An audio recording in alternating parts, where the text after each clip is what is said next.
I woke up on the wrong side of the bed one morning to what sounded like raccoons digging through my trash can. I armed myself with a broomstick and ran outside in my pajamas, but when I got there, whatever it was had already run off. They left my trash can knocked over with all the bags split open, and there was trash strewn all over the place. That certainly didn't put me in a good mood, but I had to pick it up as quickly as I could.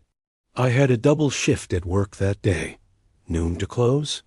Had to get a shower and everything too, because a Hooters girl doesn't earn tips if she smells like trash. My whole day at work was awful. We had more creeps in the restaurant than usual, which is saying something. Many, many hungry eyes were waiting for me. The nastiest creeps too, relentless and persistent, and most were too broke to tip me more than a few quarters. But the worst part was Carl, the fry cook, who was working the same shift as me, stared at me more than any customer with these sad, pathetic eyes. I couldn't even catch a break in the kitchen. Carl was one of the most obese men I've ever seen. His gut was so large, he struggled to reach past it to flip the patties on the griddle. He never seemed to clean his work clothes either, because there wasn't a spot left on his apron that didn't have a week-as-old grease stain on it. You'd expect a guy like him to smack 3 orders of food on his lunch breaks, but he never had the time to eat at work. He was always frantically writing in his worn-out notebook during his breaks, glancing up at me whenever I was around, like he knew I was going to pass by. He never stopped scribbling until it was time for him to go back to grilling. Slowly but surely, the hours passed, and the restaurant finally closed for the night. All that was left was to clean up and lock up before leaving. Pretty soon, Carl and I were the only ones left. I thoroughly mopped the restaurant floor to avoid him as he cleaned the kitchen. The last place left was the men's bathroom. I always save it for last. It's kind of a vile place. I took a deep breath before entering the stench within and started mopping underneath the urinals. I swear they intentionally piss on the floor just to add on to the terrible day I was having. I started hearing suspicious noises again, rustling from the handicapped stall like someone was scraping their feet on the floor.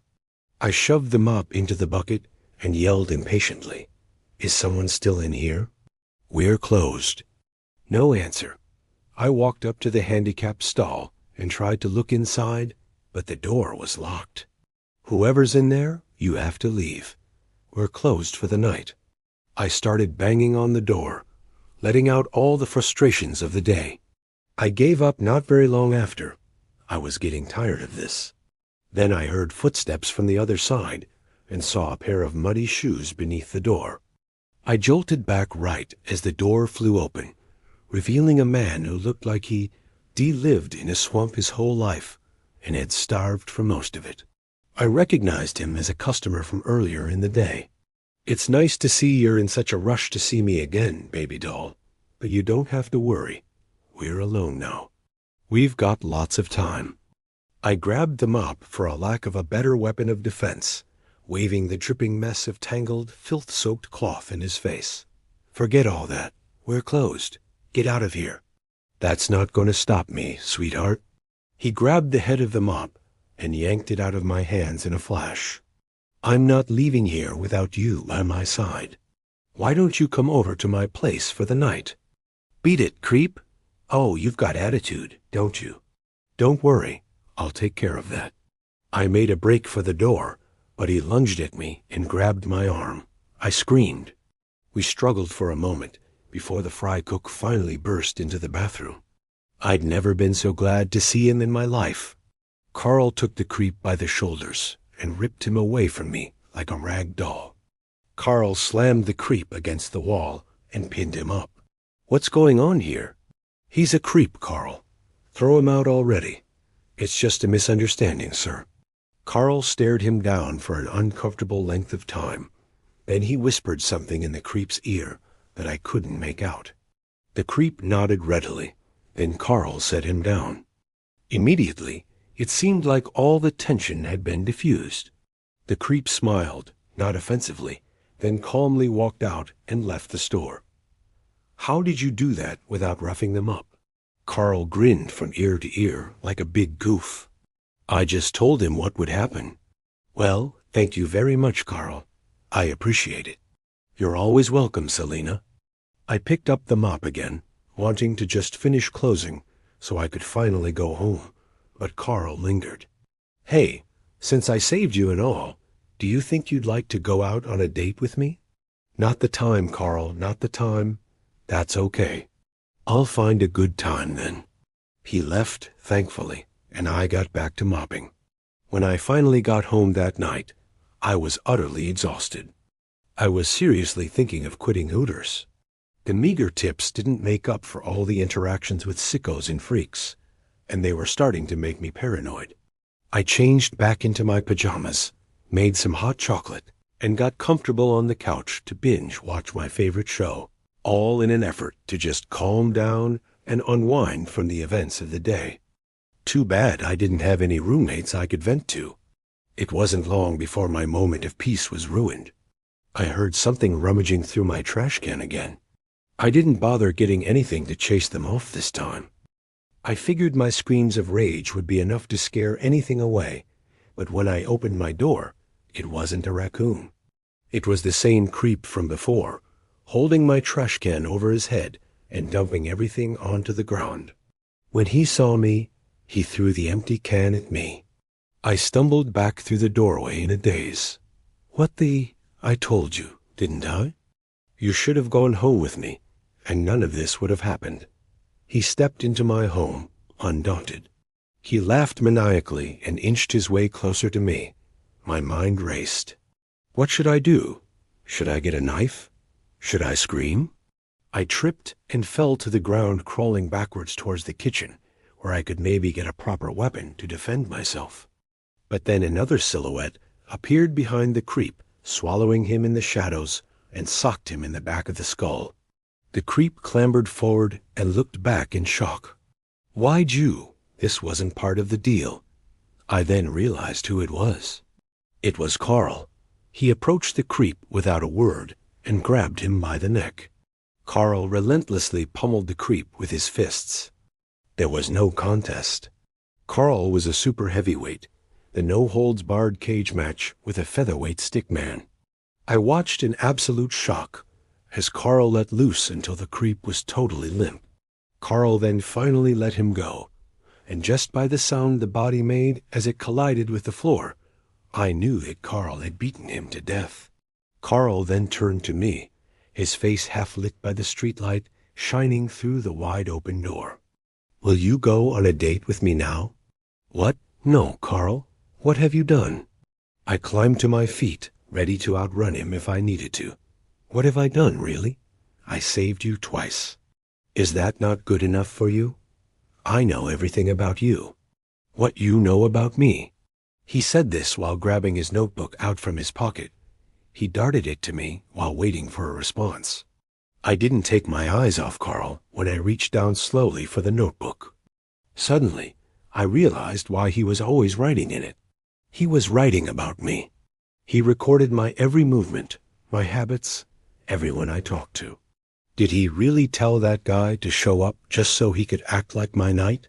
You better understand, I'm not leaving here without you by my side.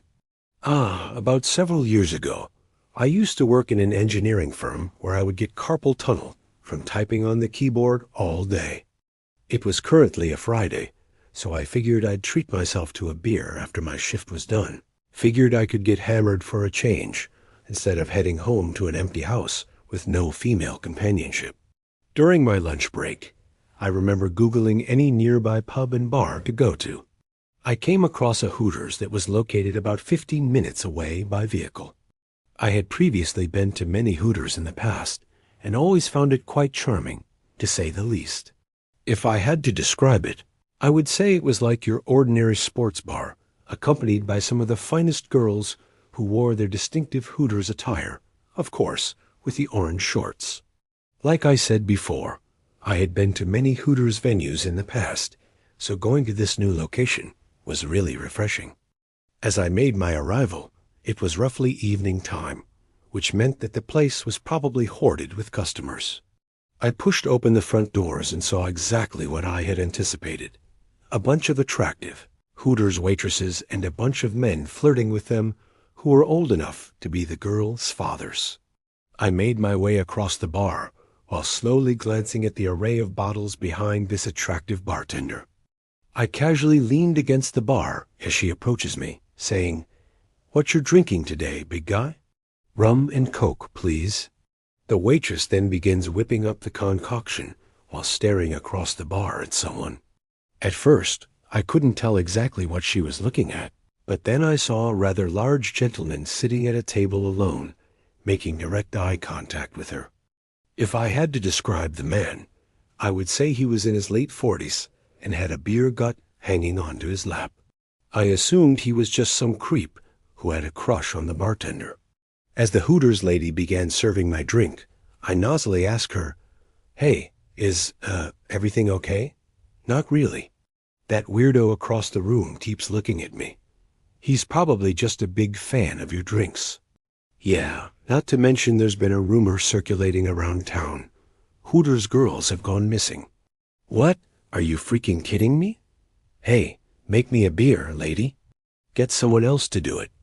"I'm about to clock out, pal." "Make me a beer, or else I'm telling your boss your shorts are tight enough to see." "You leave her alone now." About 5 minutes after that bizarre encounter, I felt obligated to escort the lady outside the parking lot, and even went as far as to offer her a lift. The lady took me up on my offer, as she wanted to avoid further confrontation with any creeps lurking in the night. As I drove down the street, I began striking up a decent conversation with the lady. Everything was pretty swell till she asked, "So, where are you heading after?" "What do you mean, like after you drop me off? Are you heading home?" "Who says you're heading home?" "What, you should really be more careful before getting into a stranger's car. After all, Hooters waitresses have been disappearing, haven't they? This is a story I must tell for the sake of my own conscience, and for the sake of anyone who thinks it as harmless to hit on a Hooters girl. For my own protection, I'll go by Lola for the purpose of this story. I had a brief stint as a waitress at a Hooters in the Deep South, and I am now stricken with paralyzing fear at the mere sight of a Hooters or even a moderately attractive woman in a tank top and short shorts. I needed a job, and at the time, I didn't care if it meant getting gawked at by hungry creeps. Waiting tables at Hooters was better than stripping, though it didn't pay as well. Things started out fine. I was scheduled for the slow hours on the off days, and I thought I was handling it pretty well. The routine was simple. Take the customer's greasy orders, giggle and smile at whatever they say, and collect your tips. Week 2 was when things took a turn. My manager, who we'll call Shannon, tasked me with waiting on a regular, whom we'll call Clayton. Immediately, I knew that there was something off about this guy. He sat alone, slouched at a high top in the back corner underneath a burnt-out light bulb. Even from that distance, he was staring dead at me with piercing, sullen eyes. Nonetheless, I got to it. Those tips don't earn themselves. But once I got close, I started to doubt if he'd even have the cash for the check. He looked like a bomb about to part from the land of the living, and his stench preceded him. I pushed through it. I wouldn't get reprimanded over this guy. I began with the trademark hospitality. "Welcome to Hooters, darling. Would you like to start with a drink?" "I'll have a tall glass of you." "Oh, come on, you're a regular." "You know better than that." Clayton then gave me a taste of his wretched halitosis, leaning in far too close for comfort. "How do you know I'm a regular here?" "I haven't seen you around. Them other girls been talking about me, huh? They tell you how good I am with women."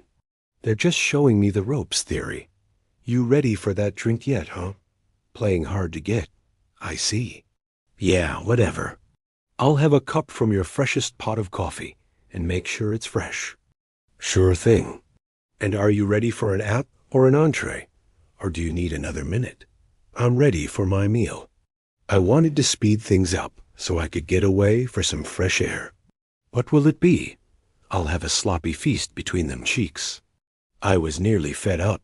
I turned away to storm off. Hold on there, sweet cheeks. Get me a burger. Shannon knows just how I like it.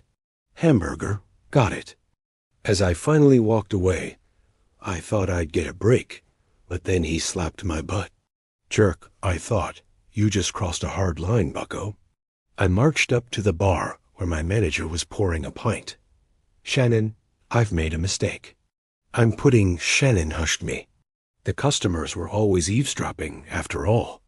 Now, hold on, sweetie. She leaned over the bar and whispered into my ear. I know what you're going through. Since you've done so well so far, I'll go ahead and forgive your little outburst in return. Because I'm such a nice gal, I'm going to let you in on our little secret for handling our more unsavory patrons. I just need a favor from you. There's a shed behind the restaurant. I need you to invite our nuisance back there for a little private session. You feel me? Shannon, I will not. I said, do you feel me? I should have quit right then and there. I should have just bolted out the door and never looked back. Unfortunately, my bank account wouldn't let me walk out just yet. I sighed and obliged, returning to Clayton's table. Getting him to follow me was a breeze. At the mere suggestion of a close encounter with yours truly, he hopped off his stool and shadowed me like a dog. I could almost hear him panting behind me. I'm not going to lie. I felt pretty powerful in that moment, having such complete control over this fool. Still, I was trembling internally about what laid ahead. My guess was as good as yours. I was hoping there'd be muscle waiting at the back door to beat him into a pulp and teach him a lesson. But when we got out and there was nothing but an open field to greet us, that hope vanished. Since battery was literally my best-case scenario, I was having serious regrets about going along with this. I swallowed my fear and continued to the dilapidated shed where Shannon waited for us with a keychain in hand.